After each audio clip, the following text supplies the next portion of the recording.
Hello friends, வணக்கம். Welcome to சுபாஸ் Nest. இன்றைக்கி கத்திரிக்காய் சட்னி எப்படி செய்கிறது அப்படின்னு பார்க்கலாம். இது சாதத்துக்கு ரொம்ப நல்லாயிருக்கும்.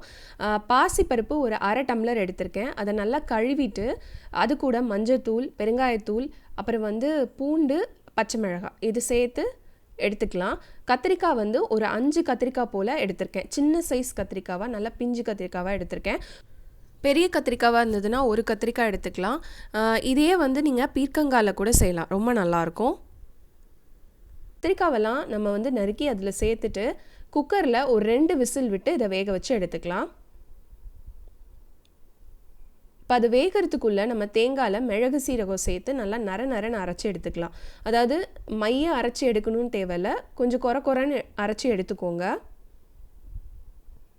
இந்த மாதிரி இருக்கணும். இது ஒரு 3 ஸ்பூன் கிட்ட வரும். அந்தளவு இருந்தால் போதும். தேங்காய் நிறைய சேர்க்க தேவையில்லை, நல்லா இருக்காது.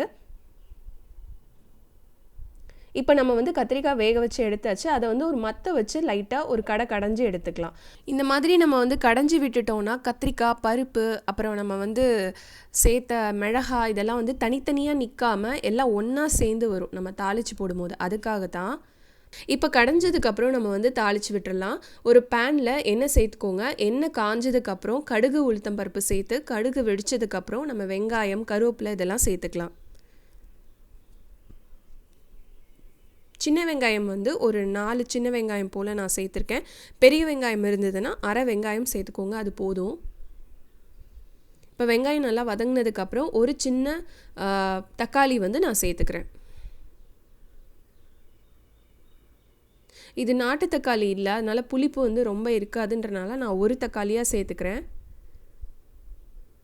உங்களுக்கு தக்காளி ஸ்மெல் பிடிக்கும் அப்படின்னா நீங்கள் அந்த கத்திரிக்காய் வேக வைக்கும் போதே அதுலேயே வெங்காயம் தக்காளி சேர்த்து வேக வச்சு எடுத்துக்கலாம்.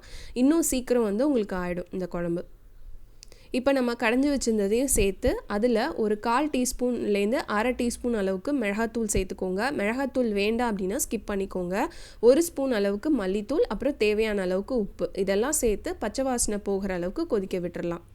ரொம்ப நேரம் கொதிக்கணும்னு தேவையில்லை. நம்ம ஏற்கனவே நல்லா வேக வச்சு எடுத்துருக்கறனால கொஞ்சம் கொதி வந்ததுக்கப்புறம் நம்ம அரைச்சி வச்சுருந்த தேங்காவையும் சேர்த்துக்கலாம். அது கூடவே 1 ஸ்பூன் அளவுக்கு புளி கரைசலையும் சேர்த்துக்கிறேன். புளி சேர்த்துக்கிட்டிங்க அப்படின்னா சீக்கிரம் வீணாக போகாது. அதே மாதிரி சாதத்துக்கு சாப்பிடும்போது ரொம்ப நல்லாயிருக்கும். இல்லைனா கொஞ்சம் சப்புன்னு இருக்க மாதிரி இருக்கும், அதனால தான். இப்போ இதெல்லாம் கலந்து விட்டுட்டு ஒரு கொதி வந்தோடனே நம்ம இறக்கிடலாம். இந்த குழம்பு பார்த்திங்கன்னா ரொம்ப ரொம்ப சூப்பராக இருக்கும். கண்டிப்பாக ட்ரை பண்ணுங்கள். அப்பளம் பொரிச்சு வச்சு சாப்பிட்டிங்கன்னா நல்ல காம்பினேஷனாக இருக்கும். அது கூடவே ஏதாவது ஒரு வறுவல் சேர்த்துக்கோங்க. இந்த வீடியோ பிடிச்சிருந்தது அப்படின்னா நம்ம சேனலை சப்ஸ்கிரைப் பண்ணுங்கள். தேங்க்ஸ் ஃபார் வாட்சிங். நன்றி.